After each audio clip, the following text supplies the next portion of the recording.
la maison de l'Éternel, il y a la joie. La Bible ajoute la joie, notre joie, c'est la force de l'Éternel. Alléluia.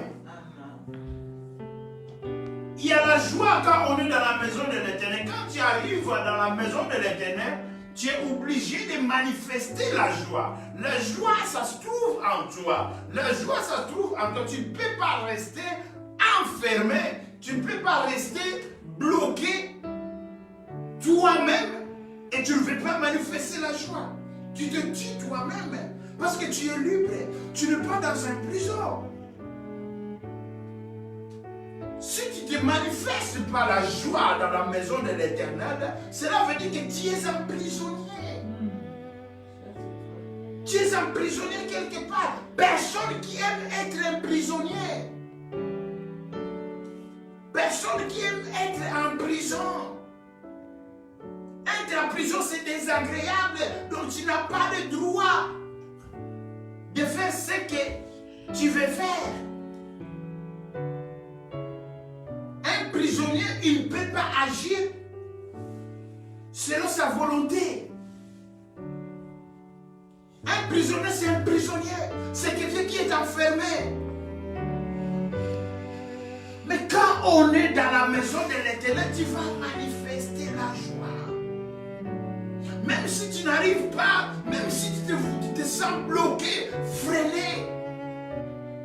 Mais essaie de donner quelque chose de toi. C'est là où Dieu encore va faire quelque chose.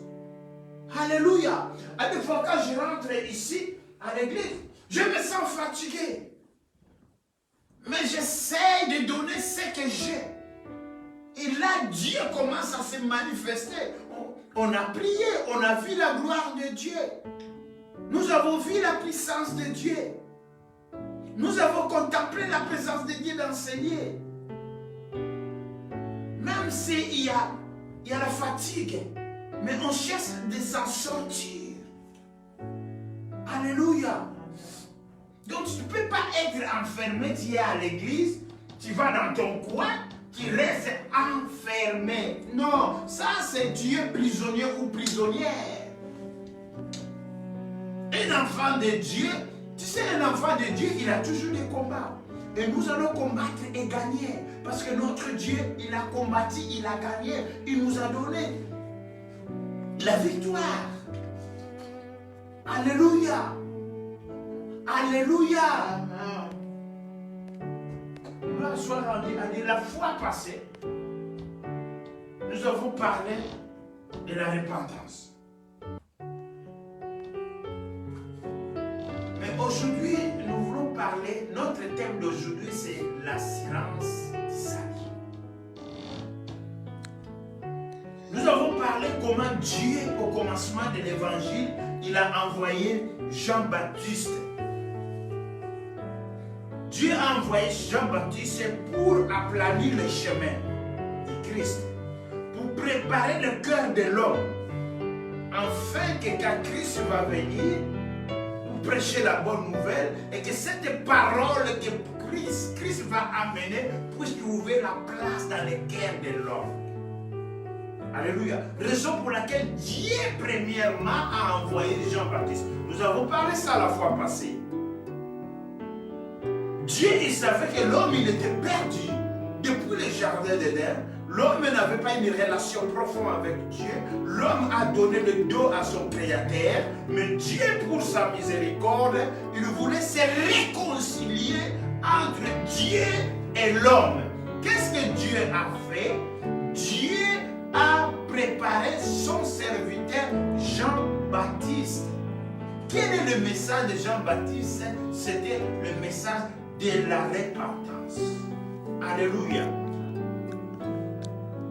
Et nous voyons, quand Jésus est venu, il a martelé sur la repentance. Il a dit, repentez-vous, car le royaume des cieux est proche. Alléluia. Donc il parlait de Jean-Baptiste. Et puis, il parlait aussi de lui-même. Alléluia. Mais aujourd'hui, nous voulons continuer dans le même chemin de la repentance parce que Dieu m'a mis en cœur de s'asseoir sur la repentance. Parce que la repentance, c'est une préparation, c'est un chemin qui nous amène vers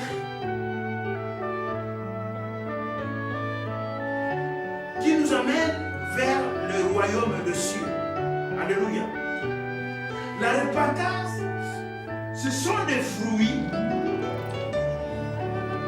de la vie éternelle.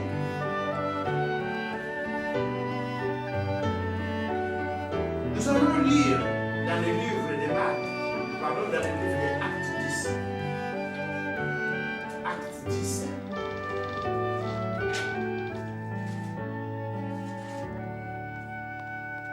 On commence dans le verset 1 jusqu'à 8. Je vous ai dit, notre thème d'aujourd'hui, c'est la silence du salut. Vous savez, quand tu dors, tu te réveilles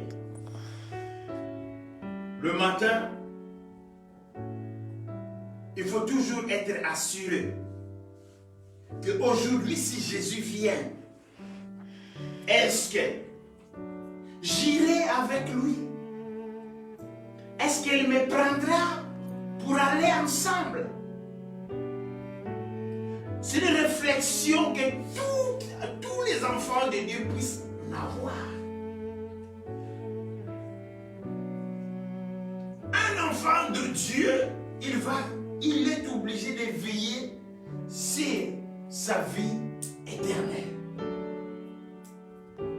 Si nous devons veiller dans plusieurs choses, mais la première chose, veiller éternelle. Alléluia. Qu'est-ce que la Bible nous dit? La Bible nous dit dans le livre des Actes 10, versets 1 à 8.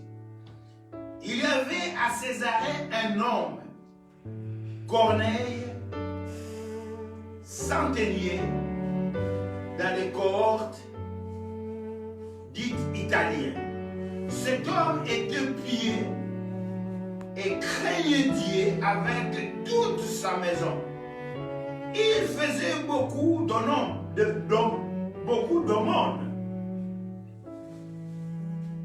au peuple. Et il priait Dieu continuellement. Verset 3. Vers le 9e heure du jour, il vit clairement dans une vision un ange de Dieu qui entra chez lui et qui lui dit: Corneille, regarde, les regards fixés sur lui et saisi de crainte. Et il répondit: Qui est-ce, Seigneur? Et l'ange lui dit: Tes prières et tes aumônes sont montées devant Dieu. Et il s'est souvenu: Envoie maintenant des hommes à Joppé et faites venir Simon, surnommé Pierre. Il est logé chez un certain Simon.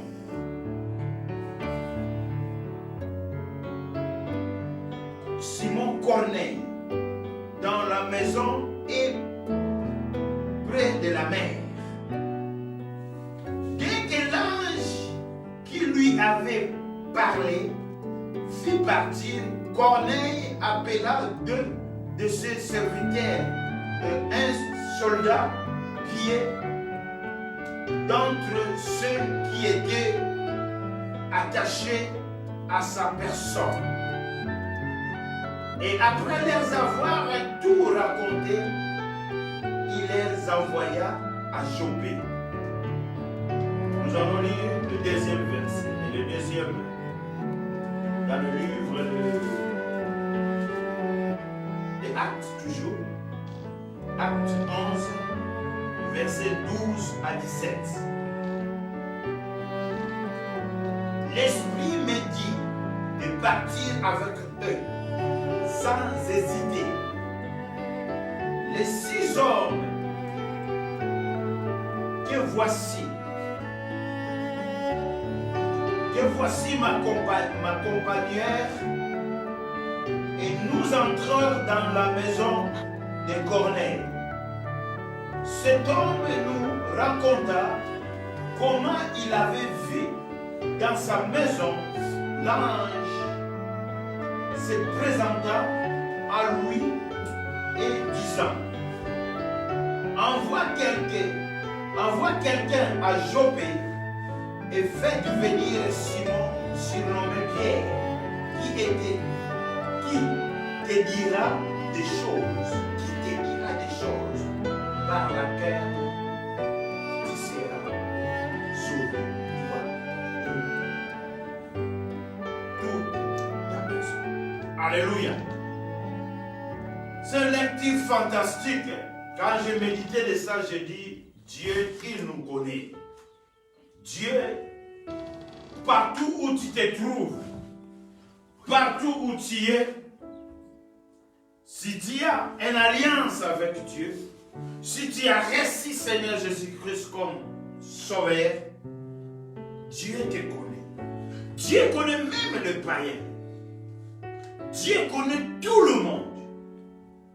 Dieu, il voit tout. Dieu, il est partout. Il est là où se trouve sa parole. Là où se trouve la parole de Dieu, Dieu est là. Parce qu'il est dans sa parole. Alléluia. Cet homme, Corneille, il était centenier. Centenier, c'est un chef qui dirige un groupe de 100 soldats. Alléluia. Corneille, il était un homme pieux, un homme qui craignait Dieu, un homme qui marchait dans la crainte de Dieu, un homme qui marchait dans l'obéissance de la parole de Dieu. La Bible dit Corneille, il donnait même des offrandes. Il aidait même les pauvres. Il donnait des aumônes aux pauvres. Si quelqu'un avait besoin, et Corneille, il aidait les gens. Corneille, il ne gardait pas son argent pour lui. Corneille, tout ce qu'il avait, c'était pas seulement pour lui-même, mais il aidait aussi les gens qu'il avait besoin. Il donnait des aumônes. Bien aimé, toi qui donnes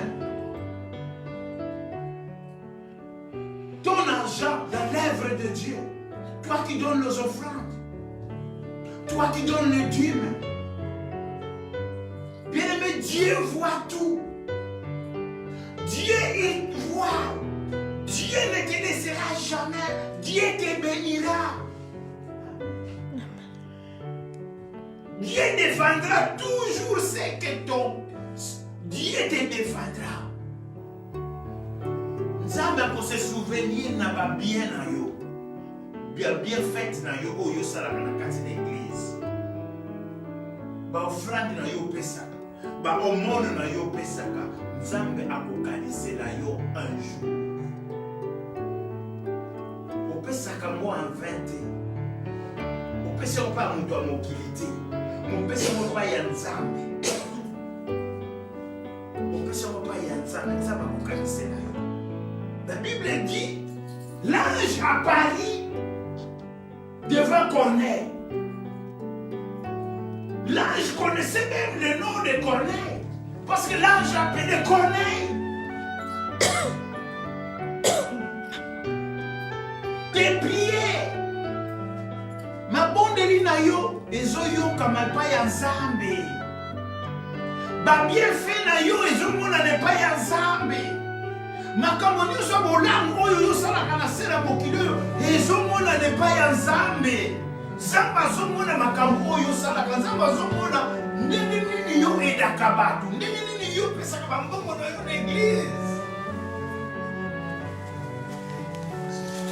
Comment pesaka dîme? Comment pesaka offrande? Comment tu sers dans l'église?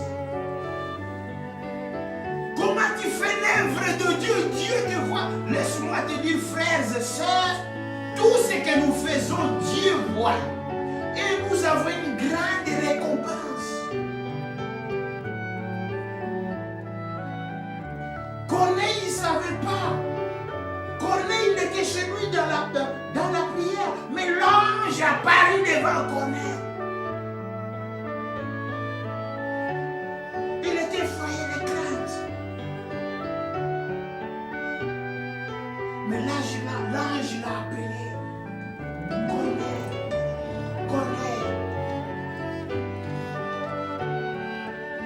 Et le regard est fixé sur lui. Il saisit les craintes. Répondit, qui est Seigneur? Et l'ange lui dit, tes prières et tes aumônes sont montées devant Dieu. Ouh! Et il s'est souvenu de toi. Bien-aimé, Dieu se souvient de tous nos bienfaits. Nzambe abosanaka ba bienfait na biso te. Nzambe ayebi acte nyonso oyo biso topozaka. Surtout concernant son œuvre. Surtout concernant l'œuvre de Dieu. Ce que tu fais. Ne pense pas que tu fais en vain. Même si tu ne vois pas. Mais sache-le qu'un jour tu vas récolter. C'est comme une semence que tu as jetée dans une terre fertile qui va produire des fruits. Alléluia. Amen. Bien-aimés, écoutez la parole. Soyez attentifs. Mettez-vous vraiment comme il faut. Alléluia. Mettez-vous comme il faut. Écoutez la parole de Dieu. Alléluia. Amen. Amen. Dieu là où il était, dans son trône. Amen. Là où il était, il s'est souvenu de Corneille. Amen. Il a dit, je vais envoyer les anges. Je vais envoyer les anges. Dieu a envoyé les anges. Ange arriva chez Corneille. Corneille, il était sur lui. Et l'ange l'a appelé à son nom. Corneille, vous savez, la sainteté est contagieuse. Si tu es saint, la Bible dit que Corneille et toute sa maison, ils étaient saints.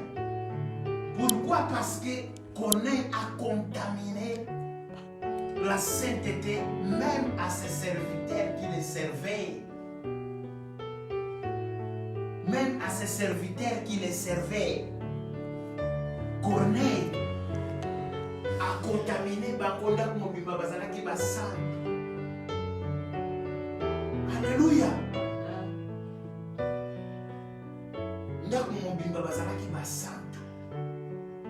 Que Dieu nous fait grâce.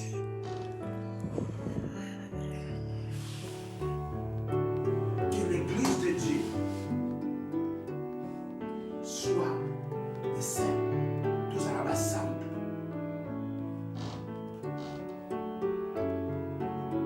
Envoie maintenant les hommes à Jopé et faites venir Simon, surnommé Pierre.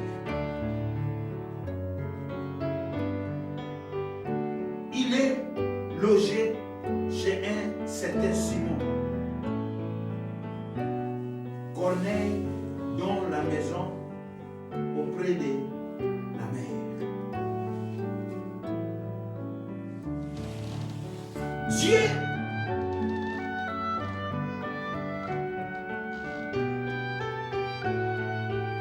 vous savez, il y a plusieurs serviteurs. Il y avait plusieurs serviteurs, mais Dieu a regardé. Il a envoyé à Simon Pierre, à Corneille, de contacter Simon Pierre.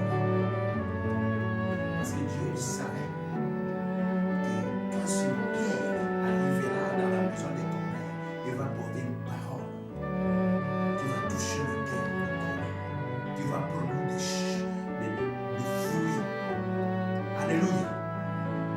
Et Dieu a bien mentionné, l'ange, pardon, a bien mentionné de dire que allez chercher Simon Pierre. Allez chercher Simon Pierre.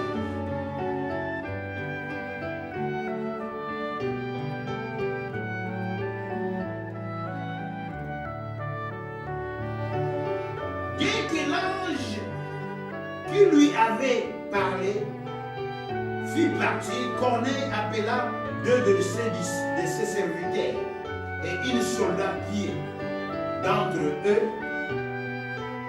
Une soldat pied.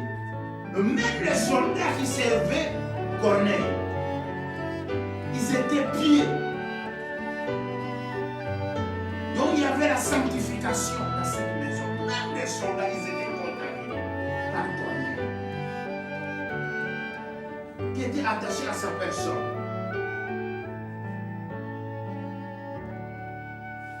Après avoir tout contacté, il envoya à Joppé. Vous savez, kotambola na nzambe, kotosa nzambe,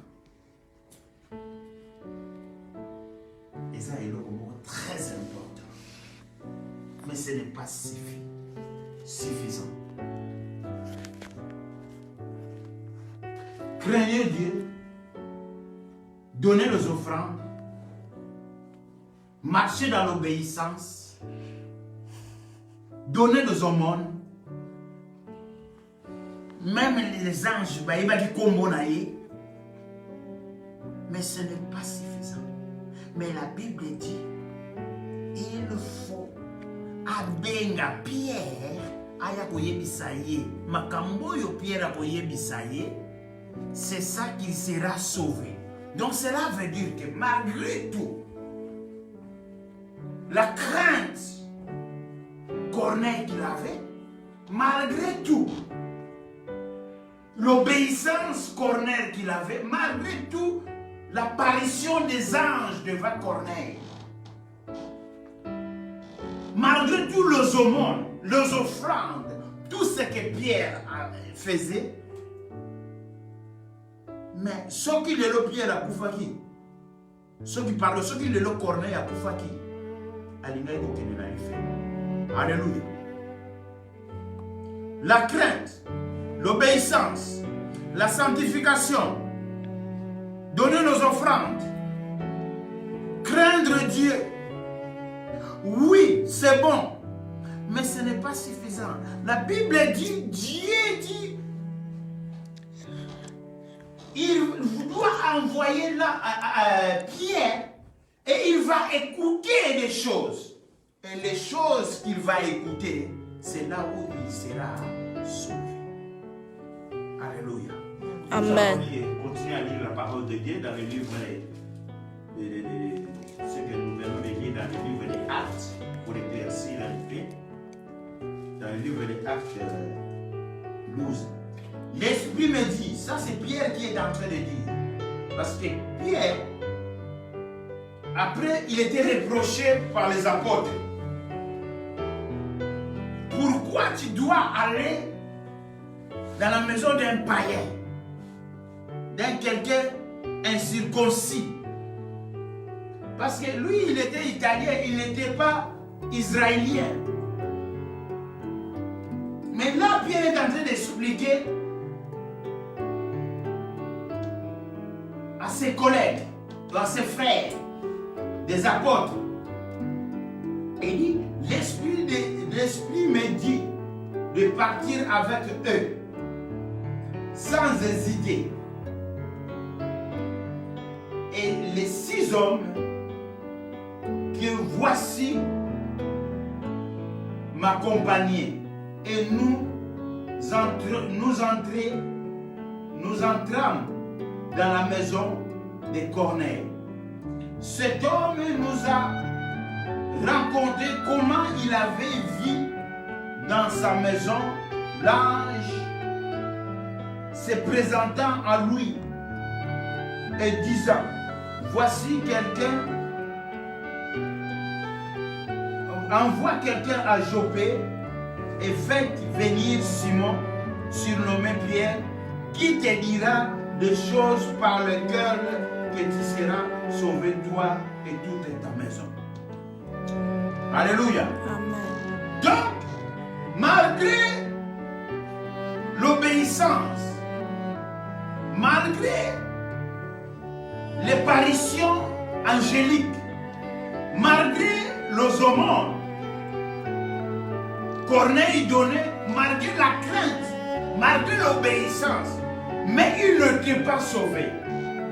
Il fallait qu'il écoute des choses. Il fallait qu'il écoute la parole de Dieu. Et que cette parole-là, en écoutant cette parole-là, c'est là où Corneille il sera sauvé, lui et sa maison. Alléluia. Amen. Donc cela veut dire que Corneille, il n'était pas sauvé malgré qu'il craignait Dieu. Malgré qu'il donnait nos offrandes. Malgré qu'il faisait des aumônes. Malgré qu'il obéissait Dieu, il marchait dans la crainte. Et tout ce qu'il faisait, la Bible déclare qu'il était un homme pieux, mais il n'était pas sauvé. Alléluia. Amen. Il n'était pas sauvé. Il fallait qu'il écoute des choses. Et les choses qu'il va écouter, ce sont des choses qui vont le faire sauver. Donc qu'est-ce qu'il va écouter? La parole de Dieu que Pierre va amener. Ce n'est pas tout homme de Dieu qui peut t'amener une parole qui va te sauver. Sinon, Dieu, il voulait appeler l'ange, il voulait dire qu'il appelle tout le monde, tous ceux qui prêchent la parole, tous ceux qui sont là. Mais il a choisi Pierre parce qu'il savait que Pierre a la parole. A la parole qui sauve. Alléluia. Amen. Qu'est-ce que vous écoutez chez vous dans vos églises?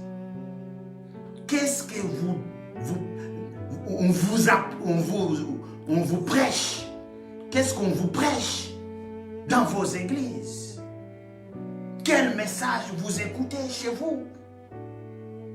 La Bible dit, vous savez, même les païens, il y a des païens, il y a des païens, il y a des païens,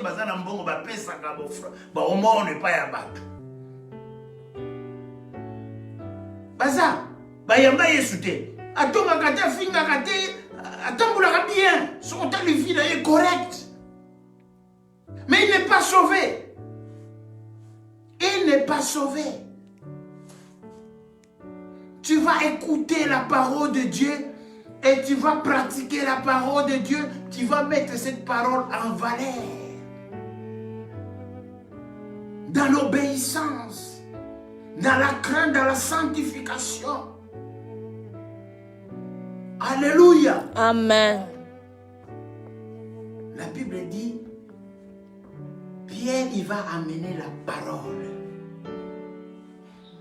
Après cela, il y avait le Saint-Esprit qui est descendu dans cette maison. Le Saint-Esprit est descendu, le Saint-Esprit a enveloppé tout le monde. Et les gens commençaient à parler en langue. Et là où ils étaient sauvés.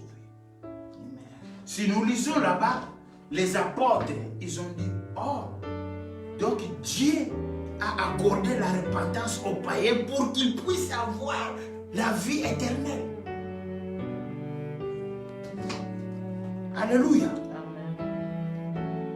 La repentance est un chemin obligatoire. C'est un chemin obligatoire. La repentance. Nous sommes obligés de passer dans ce chemin. Mais ce n'est pas suffisant. Ce n'est pas suffisant. tu dois écouter des choses qui vont te sauver. Tu vas écouter la parole qui va te sauver. Tu vas écouter la parole qui va te donner la vie. La Bible dit c'est Jésus qui est la parole. Donc tu dois recevoir Jésus-Christ dans ton cœur. Alléluia. Amen. Celui qui reçoit Seigneur Jésus-Christ comme son sauveur. Bien aimé, je mets des gens là au défi. Ce n'est pas tu reçois quelqu'un qui t'invite devant et dit je reçois, il te dit répète ce que moi je dis. Je reçois Seigneur Jésus-Christ comme mon sauveur, mon libérateur, que tu es sauvé. Non. Tu as confessé, mais ce n'est pas ça. Il y a un monde qui te sauver. Alléluia. Amen. Que Dieu vous bénisse abondamment. Que Dieu vous fait grâce. Que la grâce de Dieu se manifeste dans la vie de chacun de nous.